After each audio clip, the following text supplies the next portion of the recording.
There's fun in learning around the bend.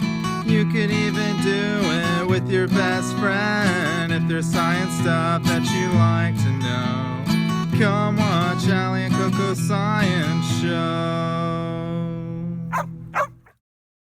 Hello guys, and welcome back to Allie and CoCo's Sci Cinema. What? So I wanted to start off with this whole things I love with a movie. It's Oscar season, you know what I mean? I love you. It's Oscar season, so why not talk about my favorite movie of all time, the 1993 blockbuster hit, Jurassic Park.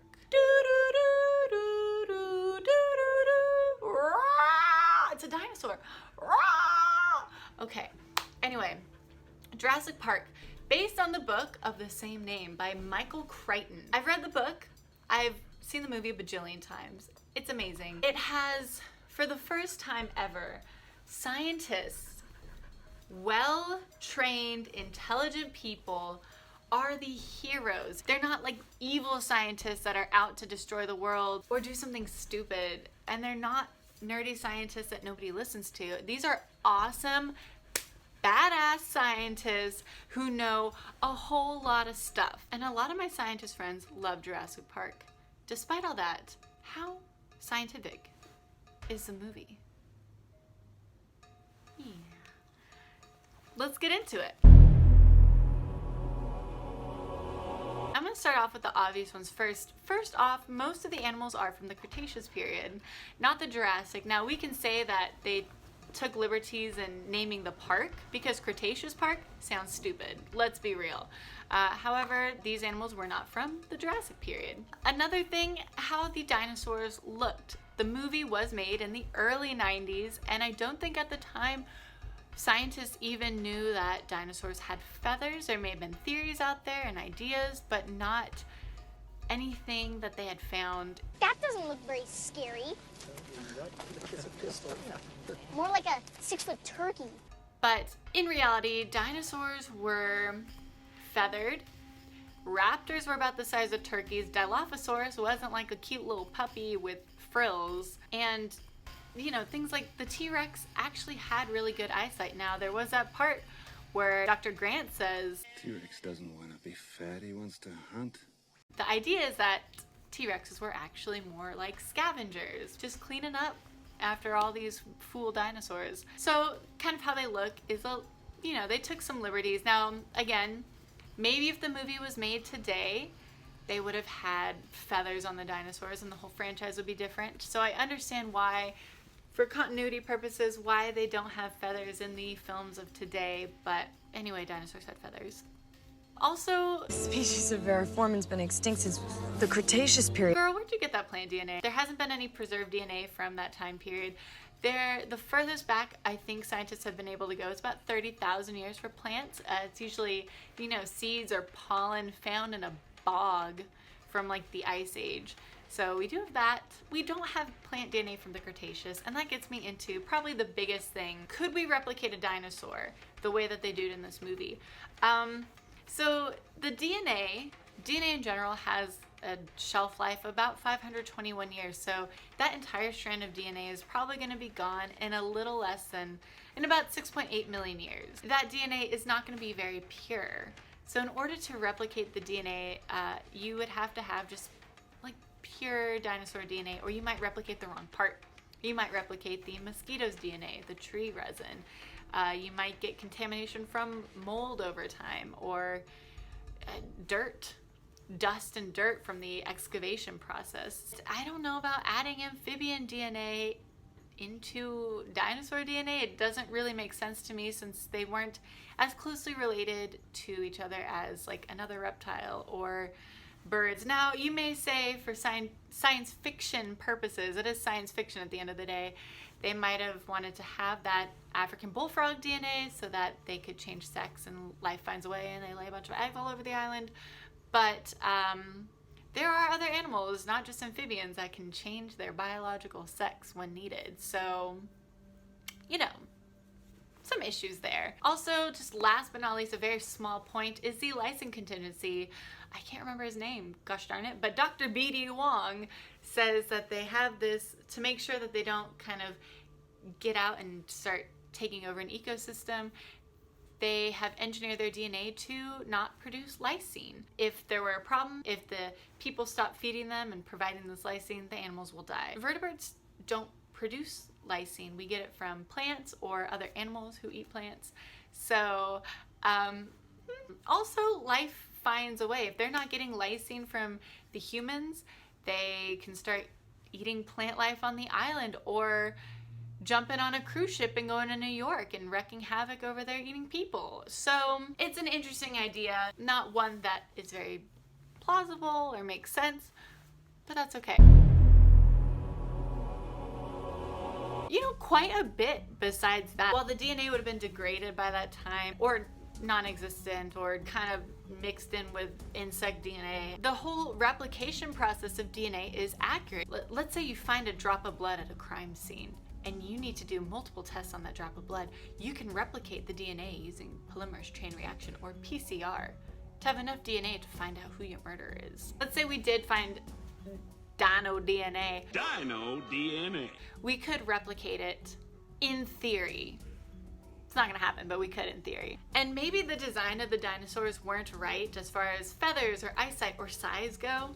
However, this movie has a ton of practical effects. It's amazing. Real animatronics, real puppets, real people in raptor suits, which is pretty amazing. The amount of research that went into it as far as, you know, anatomy and physiology or physics goes to make these items, to make these animatronics and puppets, is so much research went into it. So had the dinosaurs been unfeathered and the size that they were in the movie, a lot of the physics are very realistic. And I think that's why the movie still stands today in the way that it does. It's an amazing movie with amazing effects. And also, let's talk about how dinosaurs and birds relate. I took an ornithology class in college, and we had 2 weeks where we talked about dinosaurs. We had a test on dinosaurs in my bird class. You will not believe how many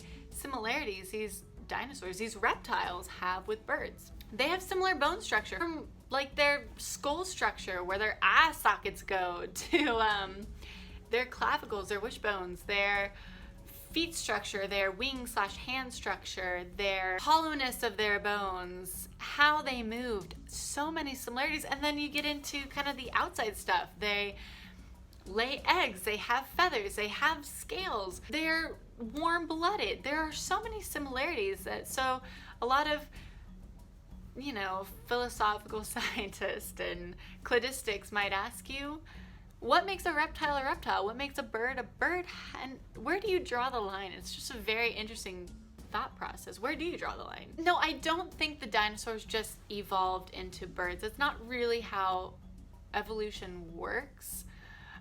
You don't just one day have feathers and fly away and become a bird. But birds and dinosaurs did have a common ancestor. Also, when you look at some of the birds of today, how many friends have you gone to the zoo with or seen a chicken and they say, wow, that is definitely a dinosaur? I saw some roosters in Madagascar that would walk around like little teeny raptors. It was weird. Even if you know about it, it's weird. Yes, tall birds of today like storks and cranes and ostriches, emus, cassowaries, one of my favorites. They definitely have like an attitude problem, but like, I love them. You'll see a lot of these dinosaur-like similarities. One organism that's kind of the bridge between the two is Archaeopteryx. Now, Archaeopteryx was this really cool fossil they found in Germany that's kind of the link between birds and dinosaurs. When they made this discovery, it kind of solidified that idea that they are incredibly related.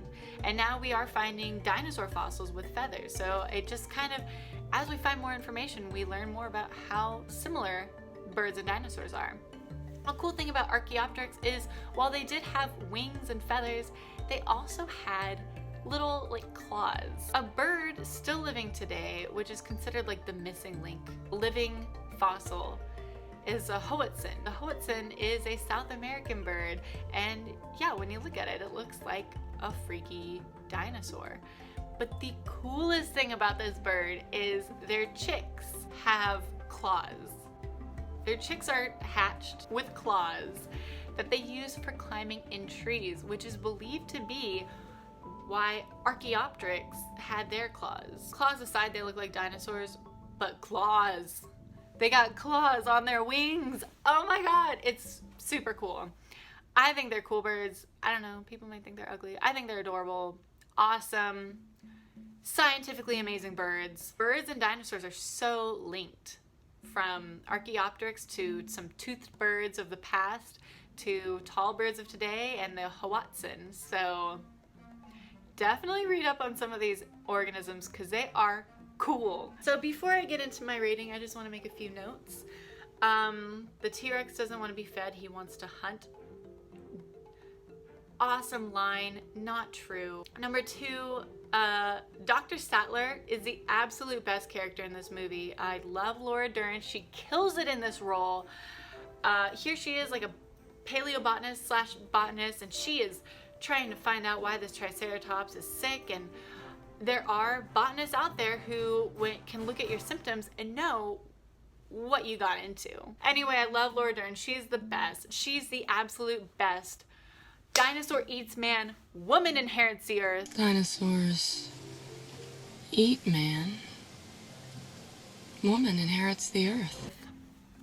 And then last but not least, life finds a way. It's just, oh my god, this movie.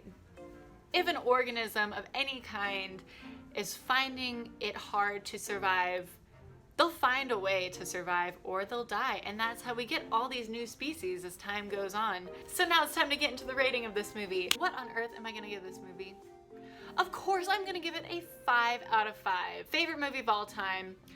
Great from a film perspective. So many awesome shots, effects, the script. There's so much to learn from this movie. Not just the science, but just ideas in general. The acting is amazing. The script, fantastic. We have freaking Newman from Seinfeld risking it all because he's not being paid enough. Excuse me? Also, a lot of this movie was filmed in Hawaii and I want to go really bad. Also, this is John Williams' best work. The soundtrack is amazing, and so I love this movie. I've watched it all the time. I watch it every time it thunderstorms out. I just need to. That being said, what is its science rating? I'm trying to be as honest as possible and not let my love for this movie get in the way. However, I'm still gonna give it 3 out of 5 Erlenmeyer flasks. So some things they did right.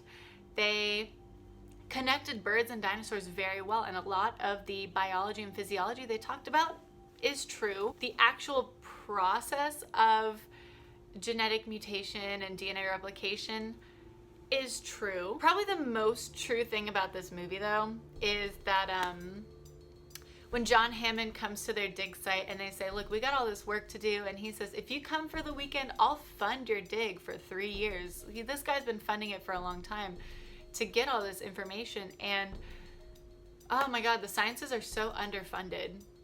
Like, the fact that they're like, all right, let's go, without thinking about any logistics or anything. Like, funding for 3 years is a big deal just to leave for the weekend. I mean, they almost die. So there's that. As far as the things that are wrong, we don't have dino DNA. We're not going to be replicating and creating dinosaurs soon, if ever. So the whole kind of premise of Jurassic Park isn't real, and just kind of how the dinosaurs look, where they got their DNA, a lot of that is kind of not true, and definitely takes a few liberties because it's science fiction and they want to make this movie hella cool and thrilling. But compared to all the Jurassic Park movies and compared to a lot of movies, there's a lot of really cool scientific and philosophical concepts in this movie. And so for my action of the week, I want you guys to go watch Jurassic Park. It is such a great movie. Like, oh my god, I'm gonna go watch the movie. So with that, thank you for watching and have an amazing week. Bye.